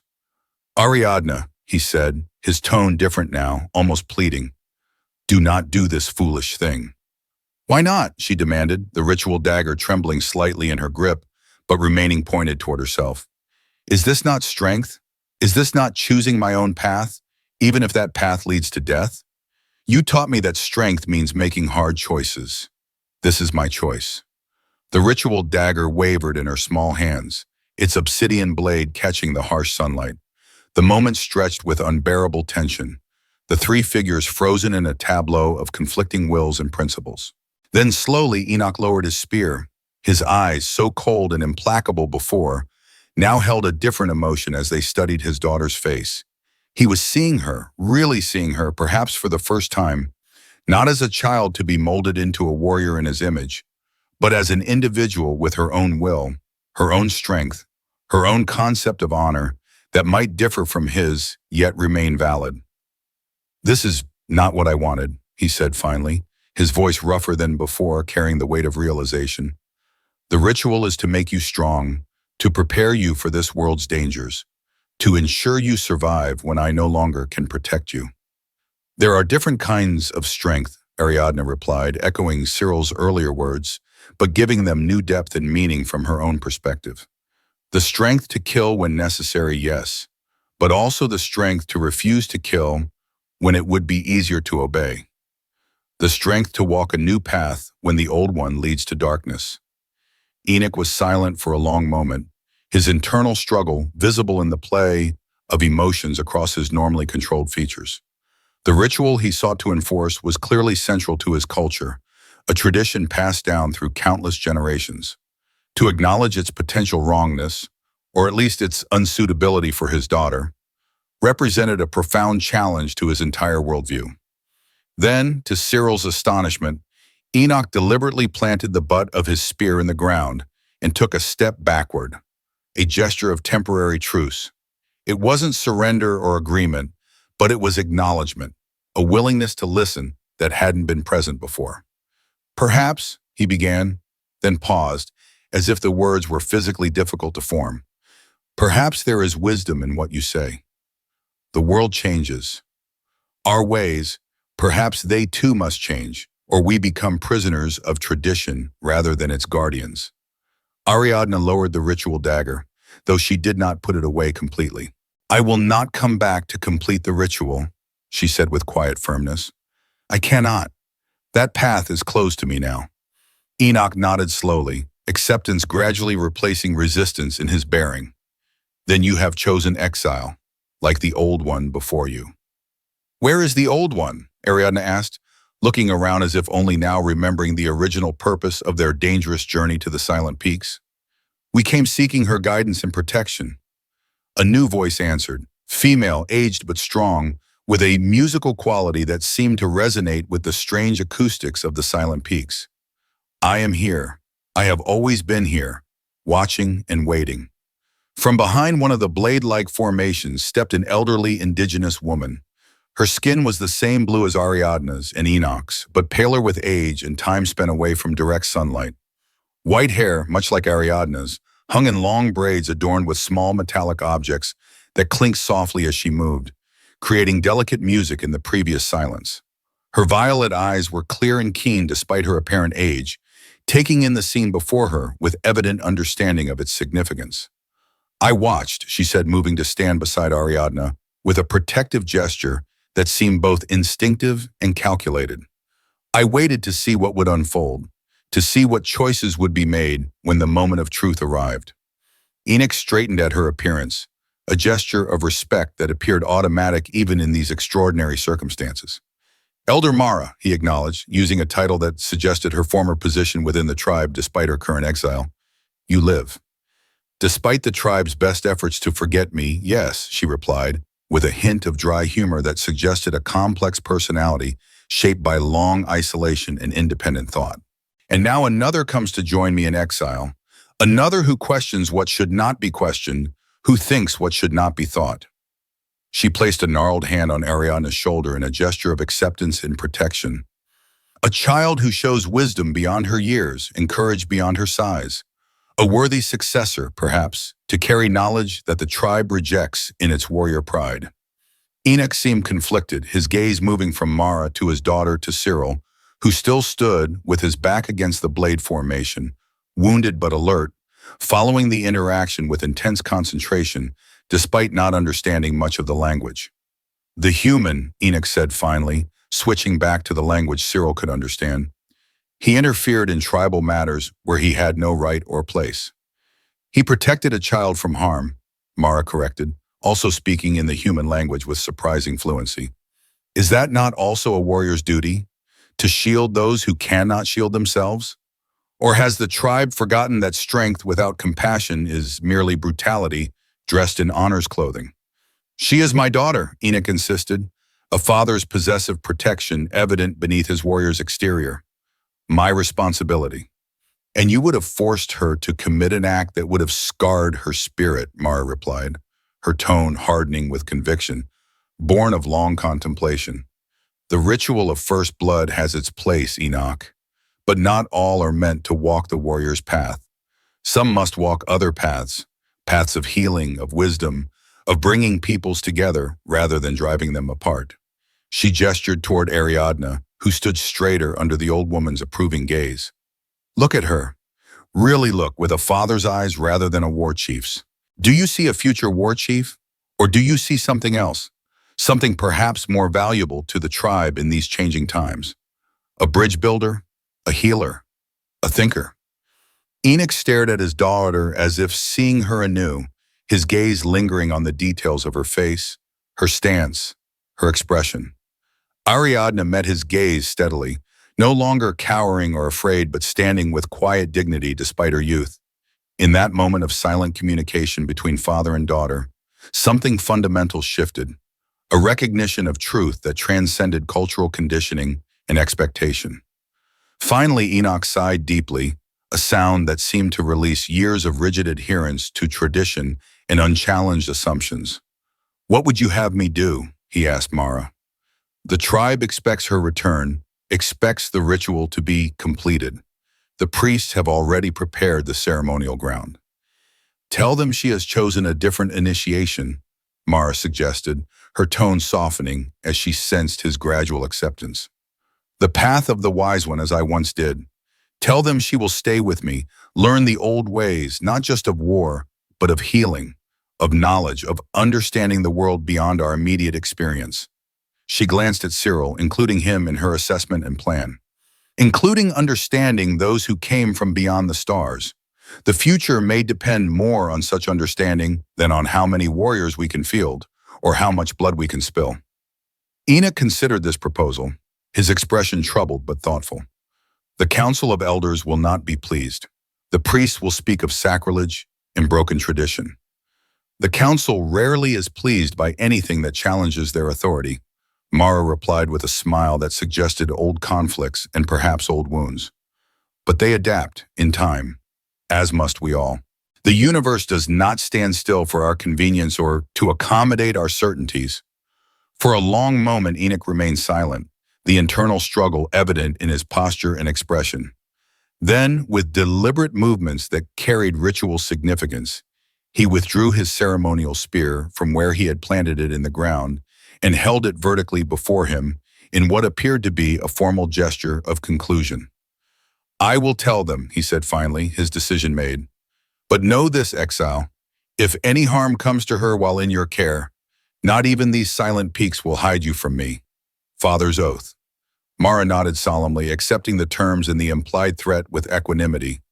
She will be safe, and she will grow strong in her own way, not as a mirror of others' expectations. Enoch turned his attention to Cyril, who had remained silent throughout this exchange, understanding fragments, but following the emotional current clearly enough. And the human? He killed my warriors. Their blood calls for answer. In defense of the child, Mara pointed out reasonably, as would any of your warriors if roles were reversed. Is not defending the young the most sacred duty? You would have done the same, Enoch, had you found a human child threatened by her own people. Enoch's expression remained hard, but after a moment of internal deliberation, He gave a curt nod. Blood has been spilled on both sides, he acknowledged. Let it end here, in this place of ancient power. No more hunting, no more death, if the human agrees. He approached Cyril, stopping just out of arm's reach, his imposing presence a reminder of the physical danger he still represented. You fought well, he acknowledged, a warrior's respect evident beneath the lingering hostility. For my daughter's sake, I grant you peace between us, but do not cross my path again, human. This mercy comes once only. Cyril straightened despite the pain in his ribs, meeting Enoch's gaze directly. There was no point in pretense or posturing. They both knew the outcome had their combat continued, but there was value in dignity and honesty, even in defeat. Peace accepted, he replied simply. No more blood between us. Enoch turned back to Ariadna, and for a brief moment, his fierce demeanor softened visibly. He reached out a hand as if to touch her face in a gesture of paternal affection, then hesitated and withdrew it, cultural restraint reasserting itself even in this emotional moment. You are brave, he told her, genuine pride evident beneath the formal tone. Perhaps braver than I understood or wished to see. Learn well from the old one. Grow strong in your own way. Perhaps one day you will return to us, not as a warrior, but as something else our tribe needs. Tears welled in Ariadna's violet eyes, but she blinked them back with evident effort, standing straight as she faced her father. I will make you proud, father, she promised, just not in the way you expected. I will find my own path, my own strength. Enoch nodded once, a gesture of acceptance if not full understanding, then turned and strode away, his tall figure soon lost among the blade-like formations of the silent peaks. The confrontation was over. The immediate danger passed, though its implications would likely continue to reverberate for all involved. Mara moved to Cyril's side as soon as Enoch had departed, examining his injuries with the practiced eye of one experienced in healing arts. Broken ribs, she diagnosed with professional detachment. 2, perhaps 3, and that arm wound needs proper treatment to prevent infection. Come, both of you. My dwelling is more comfortable than it appears from outside, and I have medicines for pain and healing. As they made their way back to the fissure in the central peak, Ariadna slipped her small hand into Cyril's larger one. Thank you, she said simply, the words inadequate for the life-changing intervention he had made, but offered with genuine emotion. For everything. Cyril squeezed her hand gently, feeling an unfamiliar warmth spread through him despite the pain of his injuries. You saved me, he pointed out with equal simplicity. Your courage, your choice. She smiled up at him, a genuine smile that transformed her alien features into something beautiful and familiar. The universal expression of a child who has found acceptance and a path forward that aligns with her true nature rather than others' expectations. Mara led them into her cave dwelling, which proved to be more extensive and comfortable than their initial glimpse had suggested. The main cavern opened into several smaller chambers, all illuminated by the strange phosphorescent fungi. One chamber contained healing supplies, plants, minerals, and implements, both familiar and alien to Cyril's eyes. Another held what appeared to be a library of sorts, shelves carved directly into the stone walls, holding various artifacts, scrolls, and objects whose purpose he couldn't begin to guess. As Mara treated Cyril's wounds with skilled efficiency, applying poultices and binding his ribs with strips of a flexible, fabric-like material that provided support without restricting breathing, she spoke of her own history. Like Ariadna, she had rejected the tribe's increasingly martial traditions in her youth, choosing instead to pursue knowledge and healing.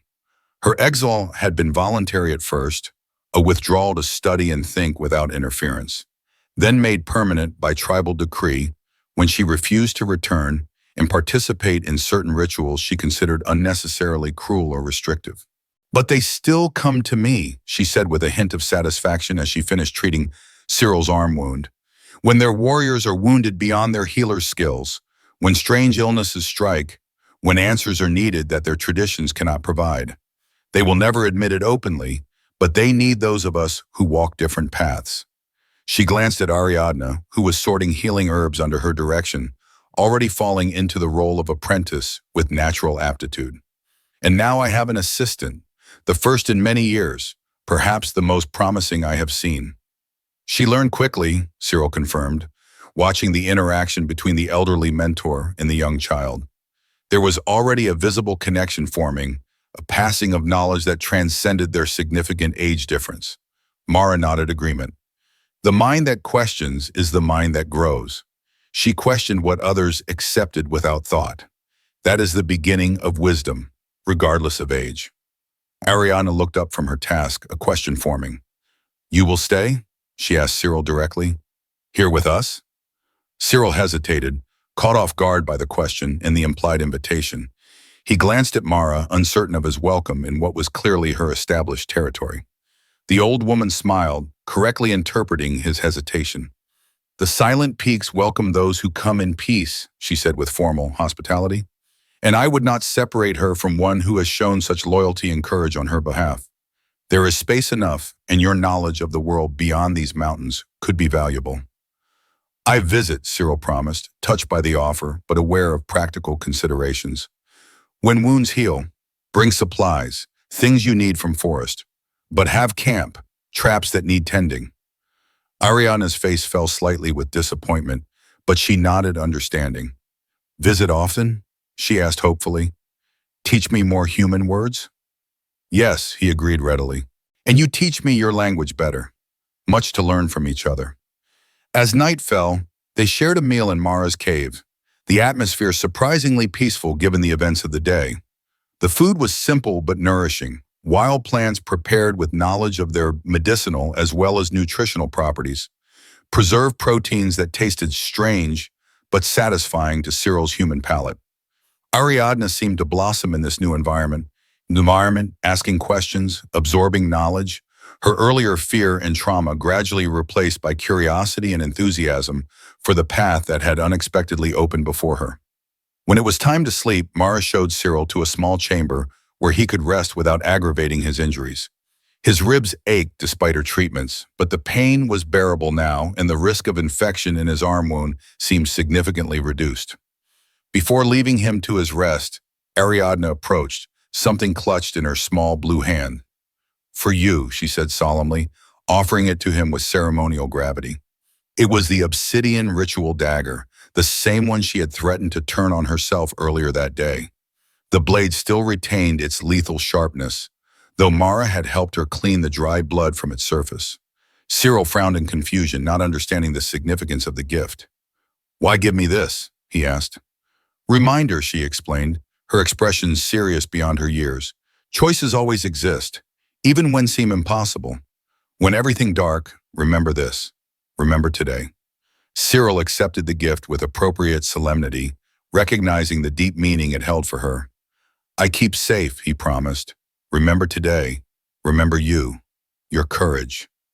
Satisfied, she left him to his rest, following Mara to another chamber where she would begin her new life as the old one's apprentice. The transition from hunted fugitive to student of ancient wisdom had happened with remarkable speed, but such was the nature of fate and choice on this unpredictable world. Alone, Cyril examined the obsidian blade with greater attention.